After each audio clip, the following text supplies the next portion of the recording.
I've sat in rooms where a child's lifeline is being discussed. Having had a seat at the adult table, I can tell you now that my seat felt out of place. My spine stiff, rigid with the anxiousness of knowing how the youth sector works. How things cannot be as fluid as water and immediately come into motion. The plans can cause commotion and ruckus with disagreement over how to best approach a situation. When you see debates over how to allocate funding, you begin to lose hope in a system that you and your friends have relied on since before you knew that a youth worker is more than just a friend. They are protection from the dangers of the outside world that they know can swallow you whole. They shield you with happiness so that you may not face the dangers that took your neighbour the year before. Memorials on both sides of this borough from Somers Town to Highgate just go to show the cruelties that are awaiting any of us young people. But I'm tired of being afraid to wear a hoodie at the cost of someone else's mistake of thinking that I am a target. I feel like I'm silver in a pile of gold, but I've been treated as though I am a diamond in the spaces that youth work creates.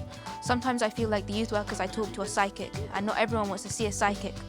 But some of my friends do not know where to start, because the fear of being judged paralyzes their mouths and minds, so they tumble over their words and fall back into the sanctuary of staying silent. Why can't more of us see psychics? If you value the voice of young people, why take away the route that gets them to best speak? Give them someone relatable. Give them someone who they can talk to that tells them what they are, not what their minds deem them to be. They are not weak. I've had the privilege of knowing organizations that best help young people. Places where pool is peace and getting 2 shots is a perfect treat. Places where scrutiny is a second language and each of us are fluent. Groups that have made their own table and are doing the best they can to ensure young people are heard. Places where judgment is left at the door, our coats of fear get taken off.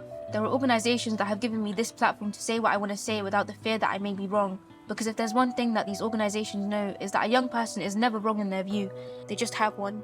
I think you'll find that there are some young people who will speak with passionate fire over how this sector has saved them, has made them better. So bring up another chair, so that we may be able to give you more than this poem as to how to help us. I wish this poem could encapsulate the value that youth work provides, but there are an infinite number of experiences that tell it better.